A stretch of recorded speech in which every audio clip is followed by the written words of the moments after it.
Chapter 160, Krebin Subjugation Battle 11. The amount of magic devoured by a high-ranking spirit is beyond imagination. Just manifesting a high spirit nearly drains all the mana from my body, but summoning a top-tier spirit feels like scraping every last bit of mana from me, even if only present for a fleeting moment. Furthermore, it wasn't even the full summoning of the top-tier fire spirit, Theophis. Only its head manifested, emitting a single burst of flame and performing one act of its blessing. It all took place in less than 10 seconds. For that brief moment, the flames radiating from the magic circle above engulfed the manor, splitting the estate in two. Whoosh, the flames stretched out and soared into the night sky. Everyone on the Roththaler Manor grounds witnessed it. The cathedral knights and imperial guards who were outside guarding the guests, as well as the separate troops who had entered the manor, including Princess Phenia and Yenica on their way to the central garden. The single streak of flame, sweeping across the estate and reaching for the night sky, was clearly visible to both the Saintess Clarice, under Ration's protection leaning against a garden tree, and Tanya, sitting dazed next to Arwen's corpse. Even Lucy, her twin pigtails undone with grazes on her body exchanging blows with Mevulur, could not miss the sight, along with Sella walking through the central garden and Lortel having stepped down from her carriage. The breath that sliced the mansion burned its exposed underground lab, the spire, the main house, and even one side of the outer wall, sweeping them all into the sky. Theophis's divine fire consumes everything indiscriminately. The underground facilities, the spire's artworks, and the beautiful exterior of the central mansion were not spared, nor were things unseen. The true terror of Theophis's flames lay in their ability to burn away even the surrounding mana. Temporarily, all the mana of the central mansion grounds vanished into flame. While human sources of magic will eventually refill the area with new mana, the temporary nullification of all magic in the vicinity carries significant meaning. For Krebin, who relies on an external injection of mana, it means Mevulur's influence is momentarily disabled, a fact of great significance. Boom! Fire! The ravaged Krebin was thrust into the devastated area. Struggling amidst the searing heat, his flesh which had been eerily squirming like dry twigs twisted upon itself. Cough! Guck! Suffering multiple consecutive shocks, his body was already pushed to its limits. With all of Mevulur's mana burned away, Krebin barely maintained his body, coughing up blood. Straining his bloodshot eyes, he looked up towards Ed. Merely invoking Theophis's flames, even briefly, seizes an astronomical amount of mana.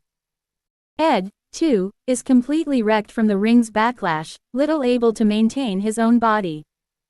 The burning underground research facility. Ed sat on his knees amidst the heat, having completely lost consciousness. Now would be the time to finish him, but Krebin, too, could not command his own body.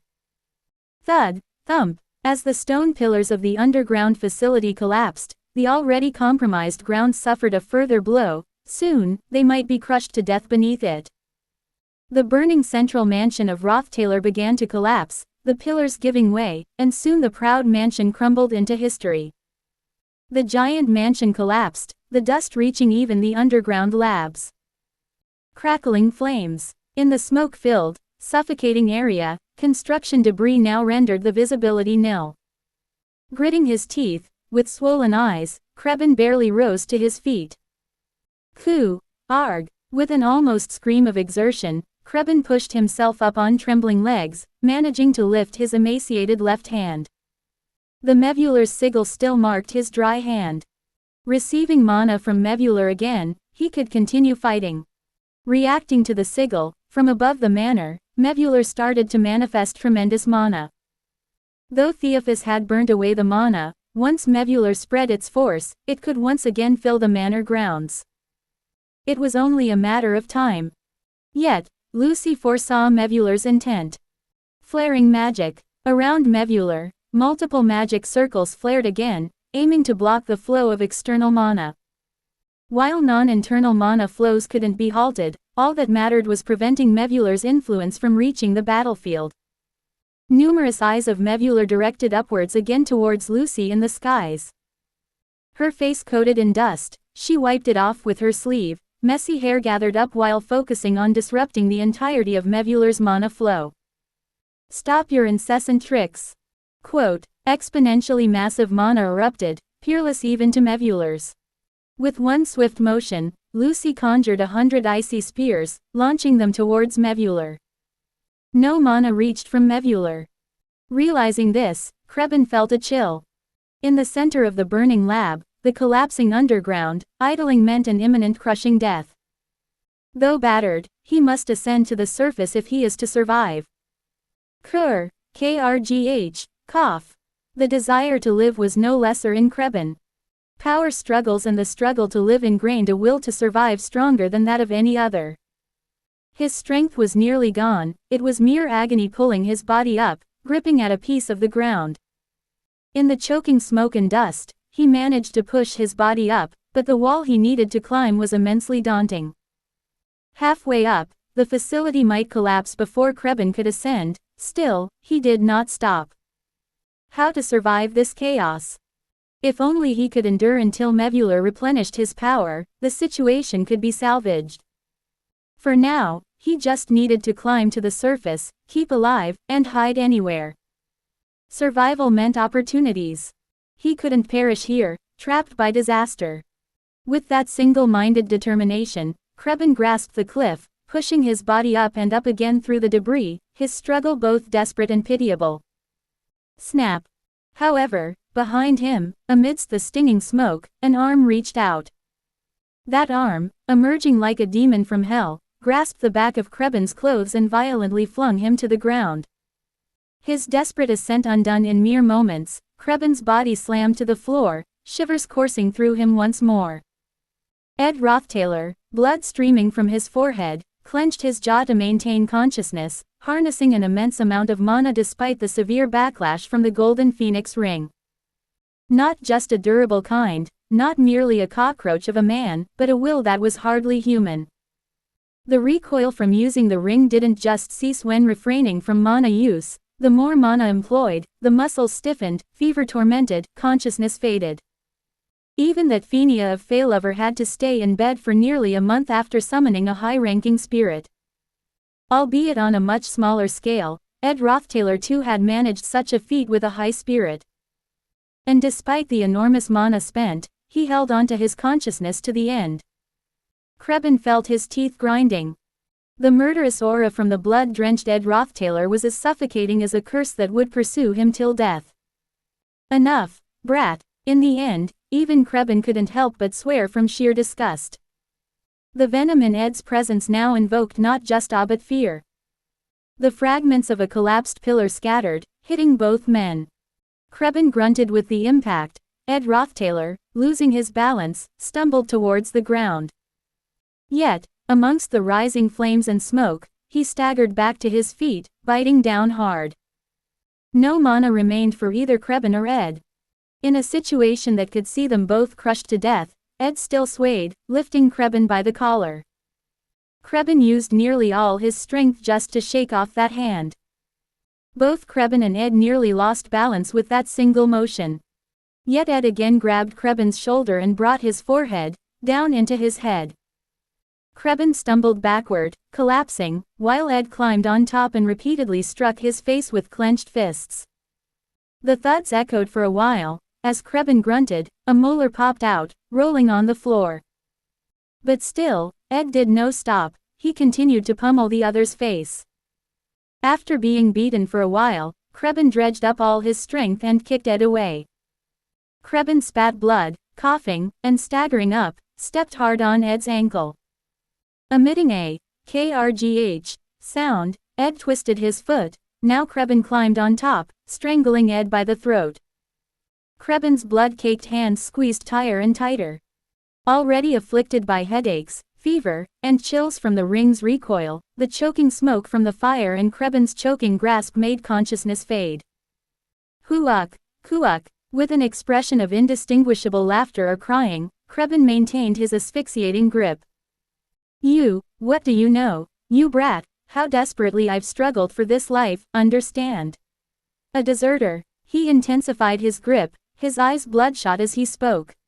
Don't judge me by your standards, you dull-witted fool. Don't insult me, unable to grasp my aesthetics, my values. You ambiguous fool. Coughing, Ed replied. He grabbed a rock, smashing Krebin's hand. Krebin recoiled, crying out and tumbling backwards. If you were a genuine human encased in evil, not merely a deserter, you would hold no regrets, no second thoughts. Quote, the blow shattered Krebin's nails. His hand nearly crushed, the pain was excruciating. Ed, swaying, stood again, grabbed the collar and hammered his fist into his face. Such a man, hangs such a grand portrait of Arwen in the central mansion's hall. Krebin's pupils trembled once again. On one side of the burning central mansion, the large portrait of Arwen that Ed Rothtailor had first seen when he entered the mansion's grounds was now burning with the mansion. Even the portraits of the great ancestors could not claim such a prominent place. Was this a token of the last respects for Arwen or a sign of guilt? You should have borne the consequence of your own doing. Did you think that acting as if you didn't see it by covering your eyes would erase all your misdeeds? Ed's repeated blows were blocked by Krebin. Suddenly, Krebin yanked hard, throwing off the balance of power and sending the battered Ed rolling across the ground. Krebin, barely able to stand, turned again with blood-red eyes toward Ed. Shut your mouth, just lie there quietly. However, Ed tripped Krebin by hooking his leg, causing him both to tumble to the ground with a thud. As Krebin clutched his now tattered collar and tried to get up, Ed once again mounted him. Sweeping aside the cape Krebin had worn, the silk vest he had been wearing underneath was exposed. On its chest, there hung a feather decoration, a gift from Arwen, identical to the one from Ed's room. Seeing this, Ed Rothtailor scoffed with a hollow laugh. Even to the end, the last line of conscience that Krebin couldn't release was this trifle. Do you think Arwen Rothtailor remained loyal to the end with respect and reverence for you alone? As Krebin Rothtailor's successor, Arwen Rothtailor, who had always followed in his footsteps, must have seen the pressure of numerous burdens when she looked up at his back at that moment. Benevolence, corruption, they were all just masks. Beneath those numerous masks, there was only a pathetic runaway, crushed under the weight of great burdens. Arwen Rothtailor herself would have been the first to notice this. She just pitied you. You should have known that. Quote, Krebin, vomiting blood, tried to seize Ed's throat. But Ed brushed his hand aside and grabbed Krebin's neck instead. You're the one who ruined Arwen. Quote, shut up. As Krebin rolled to the side, Ed's body was also pushed and rolled away. Krebin managed to regain control of his lower body and stood up, and Ed too regained his composure. Krebin, staggering, charged at Ed, ramming his shoulder into Ed's body. With a choke, Ed was flung several yards and rolled across the ground. His body was truly at its limit. Clang, asterisk, a staff caught Ed's eyes, lying on the ground. Without mana, the staff would be meaningless to lift. However, Ed's attention was suddenly drawn to the small feather decoration hanging on the end of the staff. It was definitely an item from Ed's own room, tucked among the letters exchanged between Arwen and Ed. Though considered a magical tool, generally used as a feather quill pen, it was fundamentally just a decoration. Yet, it faintly contained mana. The presence of that mana, weak though it may be with the essence of a spirit, was unmistakably that of Yennefer Feylover. Yennefer Feylover knew Ed's style of combat better than anyone. If pushed to the very brink, Ed would resort to using the glassed ring, burning all his mana completely. Yennefer sent him this as the last method of battle, knowing well this fact. Ed felt Yennefer's message within the delicate flow of mana in the feather. In situations of extreme desperation, even the slightest bit of remaining mana could tip the scales of victory. Now, die. Krebin, with gritted teeth, picked up a large stone, rushing to deliver the final blow to Ed. Ed, fallen and clenching his teeth, managed to rise and grasp the feather decoration at the end of the staff. Whoosh! Asterisk. The wind's aura enveloped Krebin. Krebin's eyes widened in disbelief. There should be no mana left, the very presence of such power was strange. The materialized blade of wind sliced from his shoulder to his waist. Slish, blood sprayed. Drawing on the last of his mana, Ed manifested an elemental formula, returning the ceremonial dagger back to his hand. The ceremonial dagger of the Rothtaler family, commonly used in various household ceremonies, was engraved with a soaring hawk, symbolizing the great glory of the Rothtaler family. That dagger thus pierced the heart of the family head.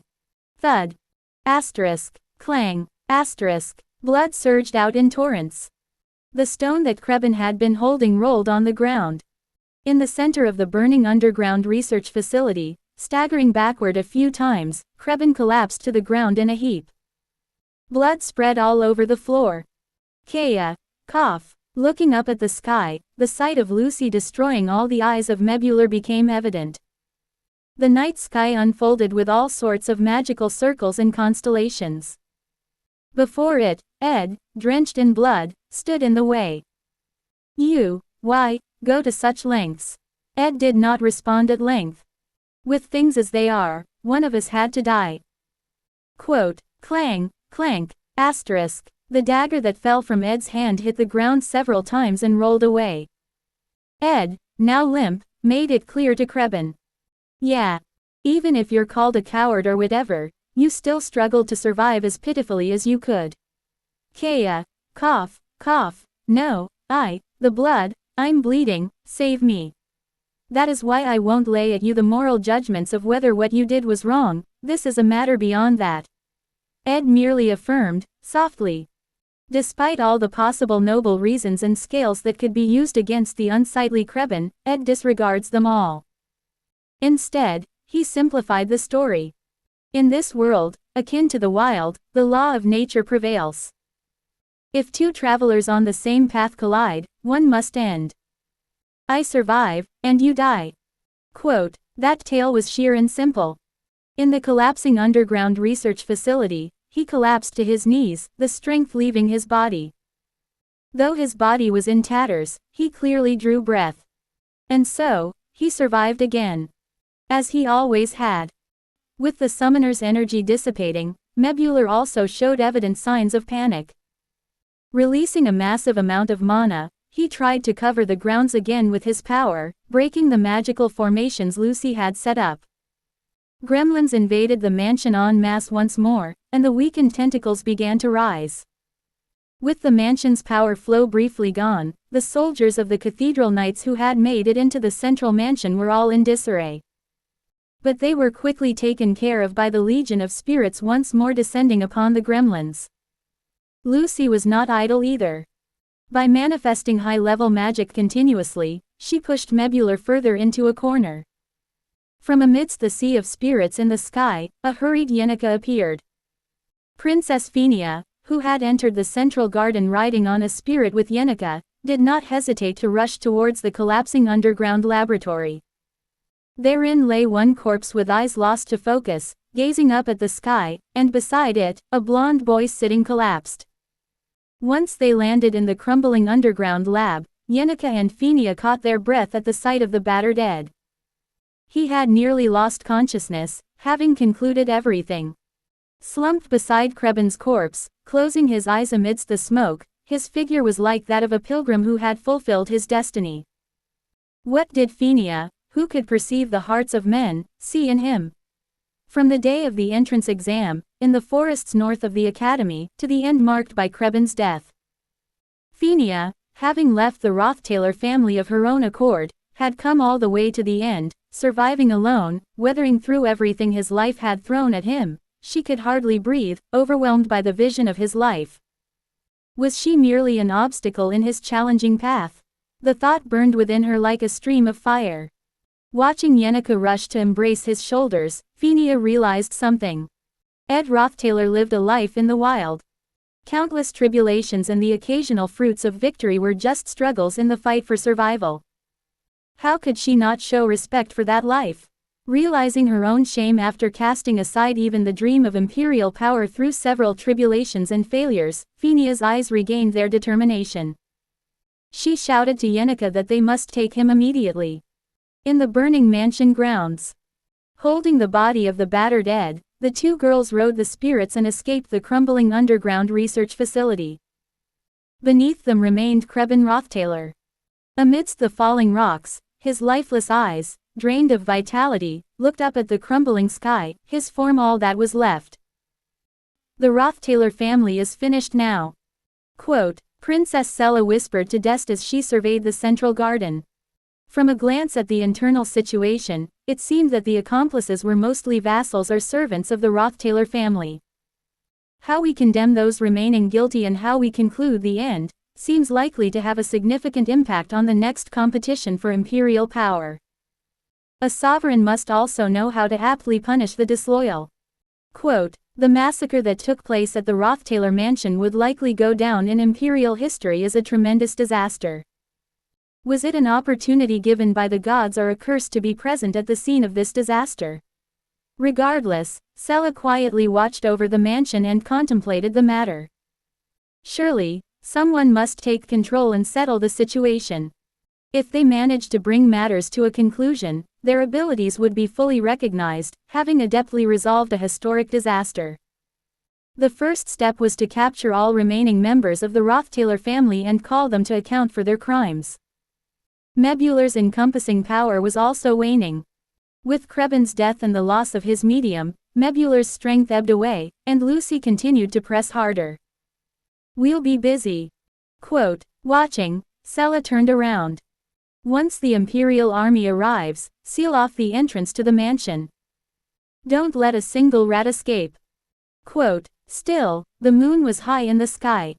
The long night stretched on.